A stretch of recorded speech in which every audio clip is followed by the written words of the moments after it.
Assalamu alaikum and very good morning dear students. Welcome to new class 7.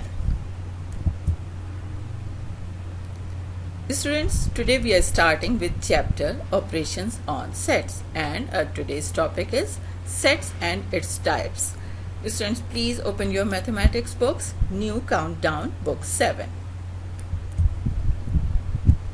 Students, you were introduced by concept of sets and its notation in previous class. We will revise some points and we will learn some new concepts. By the end of this lesson, you should be able to define and describe a set and identify different types of sets. You are aware of set notation. Set notation means how to describe or write a set. There are 3 different forms of set notation which you have done in previous grade. Now who can tell me the first form? Yes, exactly. This is descriptive notation.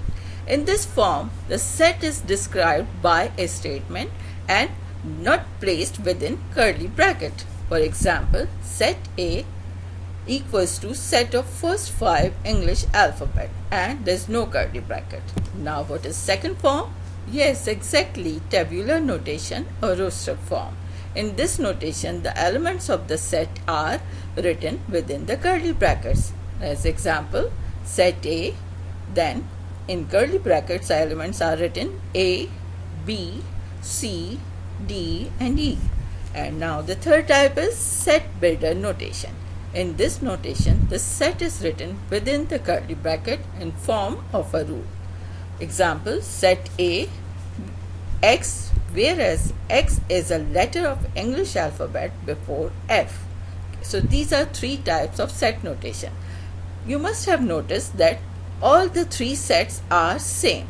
Set of first 5 English alphabet, set A is A, B, C, D, E and English alphabet before F. So exactly same sets but written in 3 different forms. Now we will come to the types of sets. Sets are of different types according to their properties. Some types are very interesting. Type number 1 is finite set, as the meaning of the word tells us that this set has a limited amount of elements or limited number of elements. For example, set of days of week. Obviously, set of days of week has 7 elements in it. We can't write 8 or we can't leave any one. Now, second is infinite set. Infinite set contains infinite or unlimited number of elements. For example, set of stars in the sky. So obviously this is unlimited. We can't write these as elements. Now the next is unit set or singleton. This set has only one element in it. For example, set of first English alphabet. Obviously first English alphabet is just one, the A. So it has only one element in it. Now the next is empty set or null set.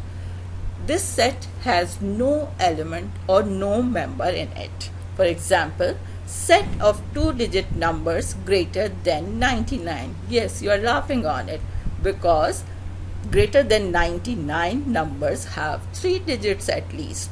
So there is no number which is greater than 99 but has 2 digits. So it is empty set.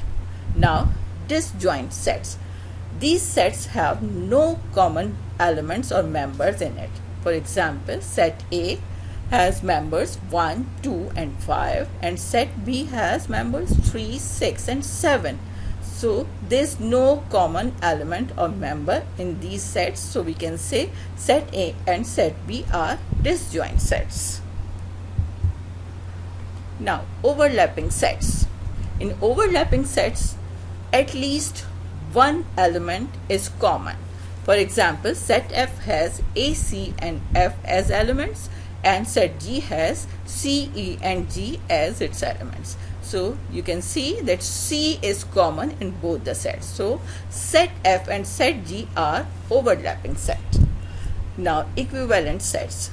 Equivalent sets have same number of elements in it, but the elements are different. For example, set R has A, B, C and set S has F, H and J. Both the sets have 3 elements in it, but they are different elements. So we can say set R and set S are equivalent sets. Now equal sets. Equal sets have exactly same number of elements and same elements. For example, set C has elements A, B and C, and set D has elements set of first 3 English alphabets, which are obviously A, B and C. It means both the sets are same.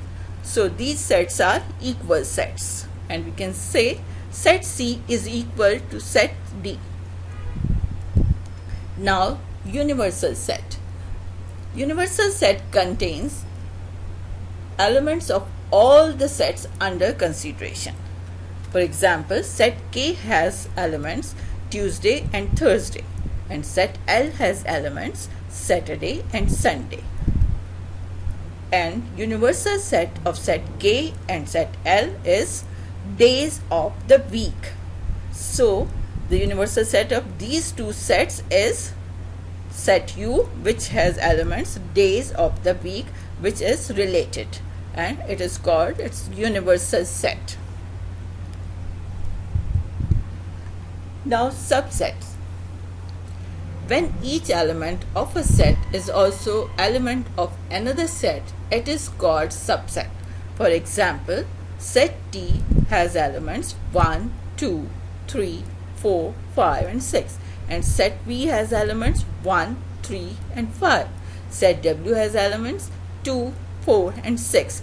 So we can say set V is subset of set T and set W is also subset of set T, and we will show it, or we will write it as set V is subset of set T and set W is subset of set T. So this is symbol of subset. Now superset. It is opposite of subset. When a set is fully contained in a set, it is a subset, and the bigger set is superset. Or we can very easily say that superset is opposite of subset, or subset is opposite of superset. For example, set Y has elements A and O, and set Z has elements A, E, I, O, U. So set Z is superset of set Y, and we write it as set Z is superset of set Y. And as I told you that superset is opposite of subset, so this symbol is also opposite. This is symbol of subset and this is symbol of superset, which is opposite. Now we will come to the last point of today's lesson, which is cardinality of a set. The number of elements of a set is called its cardinal number. Means we will just count the elements, and whatever the number of elements, that is called its cardinality. For example, set A has members or elements 2, 5, 7 and 11. These are 4 elements. So the cardinal number of set A is 4. Another example, set V has members A, E, I, O, U. So 1, 2, 3, 4 and 5. So the cardinality of set V is 5, or the cardinal number of set V is 5. I hope you can easily implement your learning in your written work now. So you are clear about all the things which I explained and all the concepts which you learned, which are new today, but now you are aware of everything. Now we will revise the summary, or we will summarize today's topic. So what we learned today, we reinforce the 3 types of set notation, and you learn identification of different type of sets, and you learn how to find cardinality of sets. Now come to the written work. Now your written tasks are: task number 1, question 1, exercise 1, page 17 of new countdown 7. And in this lesson you have to fill the given blanks with appropriate answer. In task number 2, you will do question number 2, exercise 1, page 17 of new countdown 7, in which you have to mention that the given statements are true or false. Now come to the home assignment. Students, you will do task 1 and task 2 just after this lesson, but for home assignment you are free to do any time but before next lesson. And in this task you will learn symbols used in sets given on page 8 of new countdown 7. For your convenience, I have given the list of those symbols over here.